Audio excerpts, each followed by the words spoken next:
besoin du changement. Et c'est pour ça que nous venons nous inscrire dans les listes. Parce que nous avons besoin du changement. Le changement, en fait. Le changement, oui. C'est tout ce que je veux. C'est ma première fois de voter. Ça me cœur, en fait. Donc, je veux une nouvelle façon de faire. Avec les échéances électorales d'octobre 2025, les Camerounais en âge de voter sont encouragés par les leaders politiques et la société civile à s'inscrire sur les listes électorales sur l'étendue du territoire.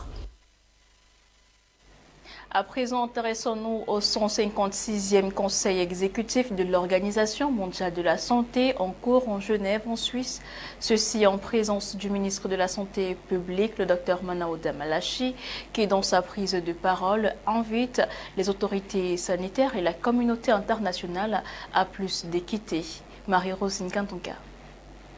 Dans ses propos introductifs pour sa participation à la 156e session du Conseil exécutif de l'Organisation mondiale de la santé, le ministre camerounais de la Santé publique, troisième vice-président de ce conseil, a invité l'OMS et la communauté internationale à plus d'équité, mais aussi une coordination étroite avec les autorités sanitaires nationales, surtout en Afrique subsaharienne, d'où les capacités d'épanouissement sont compromises par le fardeau de la dette. Nous avons également évoqué la mise en place, n'est-ce pas, de la couverture universelle dans les États, en mettant en exergue l'insuffisance de leadership, n'est-ce pas, et d'accompagnement dans ce sens-là.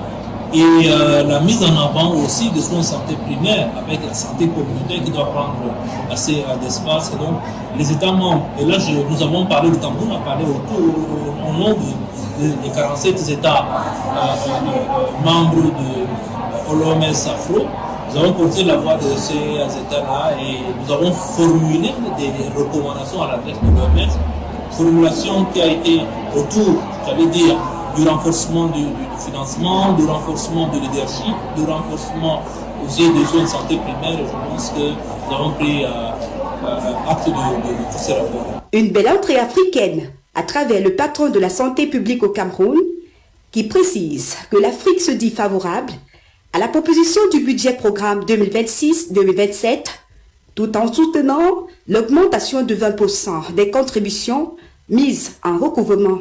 Par ailleurs, une assistance technique plus accrue dans la région afin d'aboutir à une pratique efficace des soins de santé primaires. Et tout de suite, nous avons convenu qu'il n'était pas question que l'OMS s'arrête, que l'OMS continue les activités en montrant, en apportant toujours son soutien pour les priorités nationales. Et puis nous avons discuté sur les contributions des États et j'ai eu l'honneur, le privilège d'annoncer la contribution de M. le Président de la République, son Excellence Paul Biya, pour le financement du cycle d'investissement de l'OMS d'un montant de 1 million de dollars. Nous avons assuré que ce montant va être mis à la disposition de l'organisation. Les travaux de cette 156e session du Conseil exécutif de l'Organisation mondiale de la santé se poursuivent jusqu'au 11 février prochain et ces projections devraient permettre d'observer une embellie face à des systèmes de santé fortement compromis par des fardeaux de la dette, à un moment où nombre d'entre eux ont des démarches décisives comme la couverture santé universelle.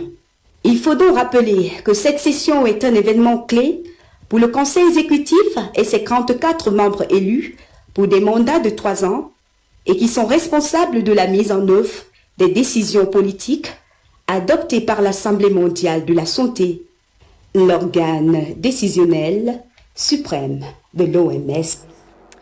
Poser les bases plus réussies justement pour une célébration davantage réussie de la journée internationale de la femme le 8 mars prochain dans le département de la Mifi, région de l'ouest du Cameroun. Était là l'objectif de la première réunion préparatoire tenue ce mardi au centre de la promotion de la femme et de la famille dans la ville de Bafoussam. Je vous laisse découvrir plus de précisions avec Inès Mingué et Alexis Bemo. En prélude à la 40e édition de la Journée mondiale de la femme, le délégué régional MIMPROF Ouest, en compagnie des femmes dynamiques de la MIFI, ont pesé de tout leur poids pour une célébration sans faille. Les commissions techniques mises sur pied ont pour but de soumettre un projet à la coordinatrice générale et s'assurer que les activités retenues sont effectivement mises en œuvre conformément au chronogramme. Madame Tama Som Eukaria, présidente du comité d'organisation, revient sur l'importance de la journée dédiée à la femme. La Journée internationale de la femme n'est pas que le pain. Ce n'est pas seulement la fête. C'est tout un mois des activités de formation, parce que par le passé, on avait connu un 8 mars qui était toujours soulever les cabas. Mais de nos jours, on est en train de comprendre que les femmes, par rapport au message qu'on est en train de leur passer, sont en train de revenir en ordre. Nous sommes en train de les apprendre ce que nous connaissons pour qu'eux-mêmes puissent faire bon usage de leur vie demain à travers le 8 mars, à travers les activités du 8 mars. Les activités de renforcement des capacités, de sensibilisation en matière de santé font partie intégrante de la célébration du 8 mars. Pour ce faire, les femmes devraient saisir cette opportunité pour se former gratuitement pendant cette période qui leur est dédiée. Le thème de cette année est le thème le plus facile parce qu'il balaie de façon globale la problématique des droits de la femme dans notre pays. C'est vrai, beaucoup d'efforts ont été faits, mais beaucoup reste encore à faire. On a le sentiment que la femme et la fille ont un avenir radieux, un avenir promoteur, qui d'ailleurs permettront que le développement de notre région, de notre pays suive allègrement. Autonomiser une femme, c'est respecter ses droits en lui donnant l'opportunité de pouvoir se sentir protégée, de se mouvoir et surtout d'avoir son destin en main selon le thème de cette année. Il est donc évident de forcer la main à toutes les barrières qui se dressent sur le chemin du respect des droits de la femme et de son autonomisation pour qu'au thème de cette célébration, la femme soit élevée dignement au rang de la mère de l'humanité. Après la région de l'ouest du pays, mesdames, messieurs, rendons-nous à l'est pour parler du lancement de la journée nationale du bilinguisme. Une cérémonie présidée par le délégué régional du ministère de l'Éducation de base de l'Est en présence du représentant du sous-préfet de Berthois Ier et des responsables d'établissements de cette partie du pays. Le compte rendu, c'est avec Jean-Didier Ndokmo. C'est le groupe scolaire bilingue et la pépinière de Berthois qui a servi de cadre au lancement de la semaine du bilinguisme dans la région de l'Est. Présidé par Madame le délégué régional de l'éducation de base, en présence du représentant du sous-préfet de Berthois Ier, ainsi que des inspecteurs et autres responsables de l'éducation de base dans la région de l'Est. Célébré sur le thème « Le bilinguisme, levier d'un apprentissage à vie pour un meilleur rendement scolaire, une citoyenneté responsable et de cohésion sociale pour un Cameroun pacifique et prospère ». Les manifestations ont été ponctuées par des activités culturelles des élèves des différents établissements de l'arrondissement de Berthois Ier. Sketch, poèmes et danses patriotiques ont tenu de nombreux enseignants et responsables d'établissements scolaires en haleine. La consolidation de l'unité nationale et la préservation de la paix, gage de réussite et prospérité de notre chère patrie. La jeunesse fait des danses de la nation est au cœur du développement du pays. Aux élèves et aux parents, c'est qu'ils ne doivent pas baisser le bras quant à l'apprentissage de la seconde langue, parce qu'elle reste demain un levier fort pour notre cohésion nationale. Et également, elle est très importante pour que nos enfants puissent obtenir du travail dans notre pays. Les meilleures copies de français et anglais, meilleurs poèmes et présentations du journal par les jeunes journalistes en herbe ont été primés, séance tenante, par les autorités présentes. Rendez-vous a été pris le 8 février à Abomban, dans le département du Oignon, pour la célébration de la 19e édition de la Journée nationale du bilinguisme par le ministre de l'Éducation de base, le professeur Laurent Serge et Touzingwa. Hier, mardi 4 février 2025, comme tous les 4 février de chaque année, le Cameroun s'est joint au reste du monde pour célébrer la journée mondiale de lutte contre les cancers. L'objectif ici était la sensibilisation de la population sur les différents types de cancers et surtout leur prévention. Francine Mani pour les précisions. Journée mondiale de lutte contre le cancer. L'Organisation mondiale de la santé OMS se joint au reste du monde et de la communauté internationale pour célébrer la Journée mondiale de lutte contre le cancer. Unis par l'uni, tel est le thème de cette édition mondiale de lutte contre le cancer. Objectif, placer les personnes au centre des soins, explorer de nouvelles façons de faire la différence. Au Cameroun, professeur Esther Meka nous informe sur le coffre à la main, mais également sur l'importance de la médecine traditionnelle. Le cancer, c'est un problème de santé publique. Ça veut dire que c'est une situation préoccupante, non seulement pour le monde entier, mais spécialement pour nous, ici en Afrique et au Cameroun. Les chiffres sont en train de grimper de façon alarmante et c'est une maladie qui touche tous les âges du plus jeune à la personne la plus âgée. Il est donc important que les experts se mettent ensemble et qu'on dissèque cette maladie sous toutes ses coutures. La Journée mondiale de lutte contre le cancer est un événement annuel lancé par l'Union internationale contre le cancer en collaboration avec l'OMS qui invite les citoyens, les organisations et les institutions gouvernementales du monde entier à s'unir pour lutter contre l'épidémie mondiale du cancer. Cette année, la campagne vise tout particulièrement à améliorer les connaissances générales de la population sur le cancer et à battre en brèche les idées fausses à propos de cette maladie. L'on note une augmentation assez significative du taux de personnes atteintes de ces dernières années. Allier les préjugés et faire savoir ce à quoi nous nous exposons.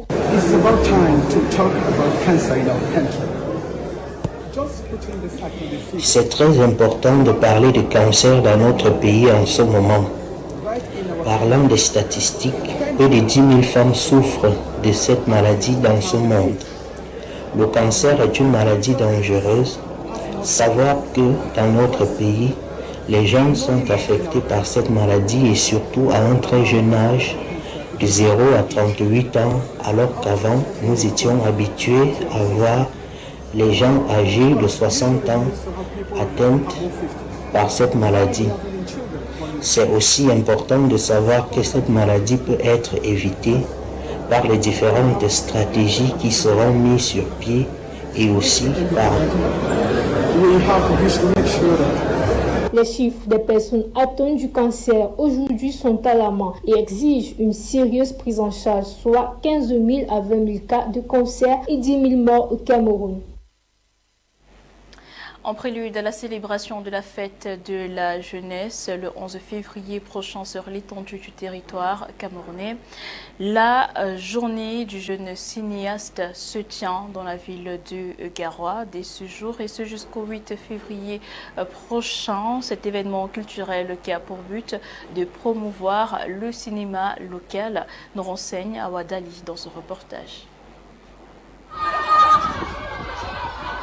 Placée sous le haut patronage du ministère des Arts et de la Culture, la 6e édition de la journée du jeune cinéaste qui débute ce mercredi 5 février se poursuivra jusqu'au 8 février prochain. L'événement quitte la capitale camerounaise Yaoundé pour s'installer dans la ville de Garoua cette fois-ci. Le thème retenu pour cette édition est la place de la femme dans le cinéma sahélien. Durant ces 4 jours, des conférences débats, du networking ainsi que des projections de films seront au rendez-vous. Cet événement a été créé en 2018 par la journaliste et blogueuse Maïmounatou Bouzarga dans le cadre de la fête de la jeunesse. C'est un moment de rencontre et de visibilité entre professionnels, amateurs de cinéma et cinéphiles. Pour cette année, l'Alliance française de Garoua a accueilli plusieurs acteurs de cinéma, entre autres Hervé Nguet, Élise Kameni, Aminata Nihad et Mazidar Fernand. Ils présenteront leurs films à un public jeune afin qu'ils puissent apprécier les productions locales et susciter des vocations au développement des compétences des jeunes.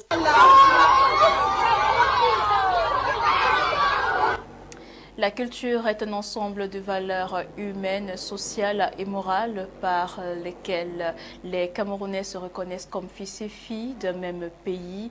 Les paroles du président de la République, son Excellence Paul Biya, reprises par le ministre de la Culture lors de la célébration de la culture sahélienne dans la ville de Yaoundé. Marie-Rosine Kandonga. On est dans le drame. femme. La culture est ce qui nous reste lorsqu'on a tout perdu. Malgré la modernisation, certaines régions du Cameroun se battent pour sauvegarder leur identité culturelle. C'est alors que les différents festivals se multiplient sur toute l'étendue du territoire national. Ainsi, nous avons le Ngwan chez les Bamoun, le Ngondo chez les Sawa, le Kozime chez les gens de l'Est Cameroun, et les autres régions ne sont pas en reste. Pour le cas d'Express au ministère des Arts et de la Culture, c'est le peuple Sao-Koto. Le musée national de Yaoundé avait changé son décor habituel. La tradition et la culture, l'évier de la solidarité et du vivre ensemble, étaient à l'honneur.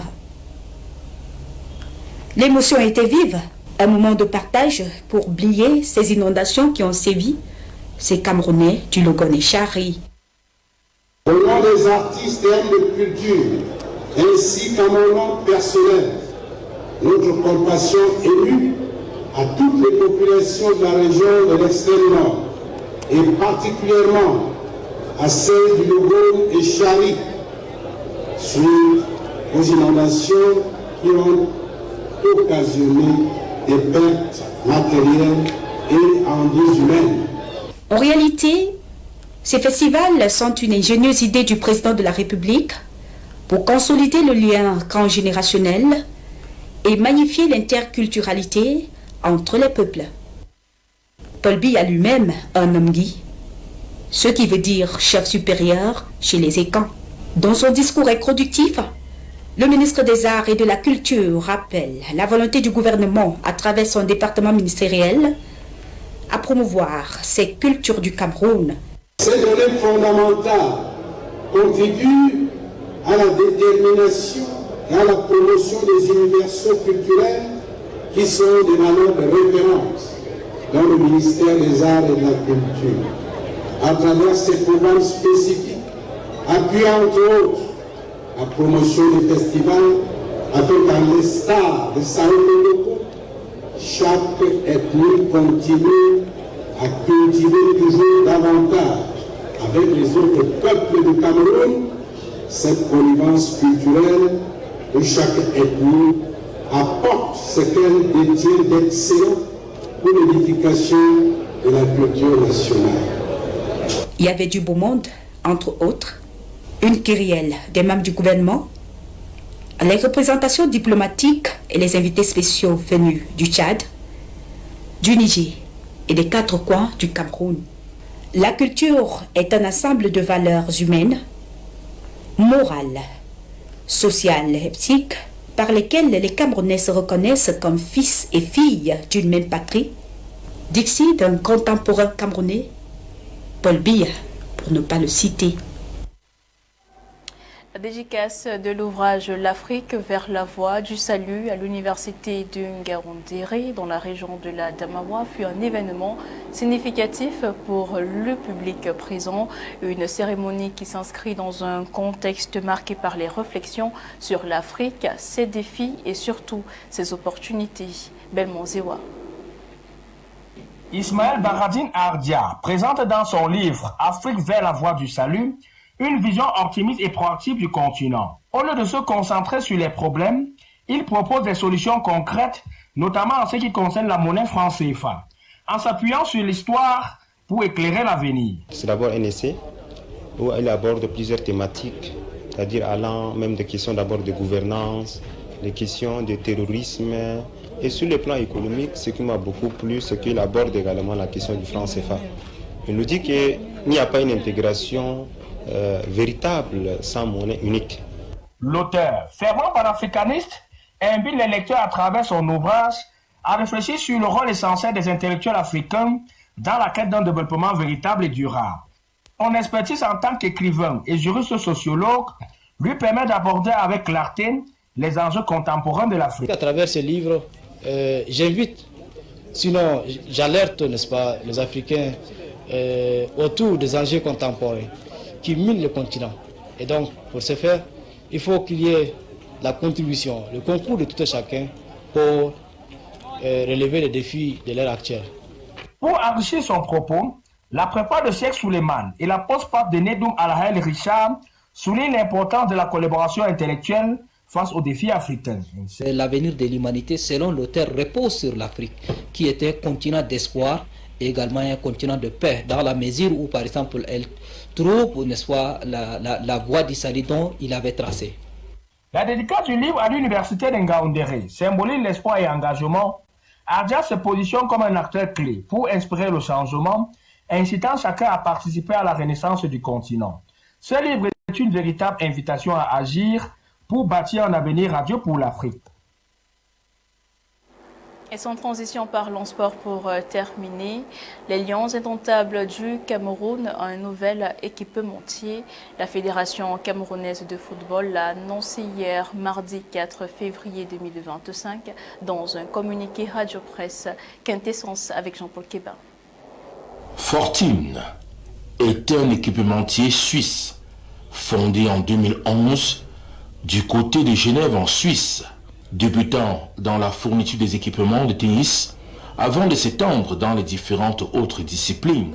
14 ans après sa création, cet équipementier fondé en Suisse a divers partenaires dans le monde du sport. De ce qui précède et de ses multiples prouesses comme fournisseur des équipements dans les pays européens et d'Afrique, ce partenariat conclu avec la Fédération camerounaise de football pour équiper les Lions indomptables Fortune vient certainement de marquer un grand coup. Comme One All Sport, cet équipementier vient d'avoir la plus grande sélection de l'histoire du football africain comme tête de figure de ces différents partenariats. Les Lions indomptables auront désormais Fortune et il est important de noter que cet équipementier sera le troisième de l'exécutif de Samuel Eto'o, qui devient le premier président de la Fédération camerounaise de football, ayant conclu des contrats avec 2 équipementiers en un seul mandat.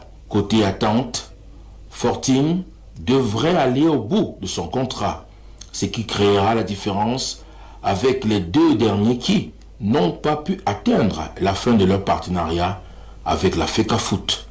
Le prix devrait être abordable à tous les Camerounais et surtout accessible et disponible. Fortune a été choisi et on peut désormais dire place au marché. Et c'est ce reportage concernant le nouvel équipementier des Lions indomptables du Cameroun qui referme ce journal pour le compte de ce jour sur My Media Prime Télévision. Mesdames, Messieurs, merci de nous avoir suivis. Restez en compagnie de nos programmes qui se poursuivent avec cette fois-ci l'édition de l'information en langue anglaise à 18h30 exactement. Quant à nous, retrouvez-nous demain, même heure pour une autre édition du journal. D'ici là, portez-vous bien et à demain.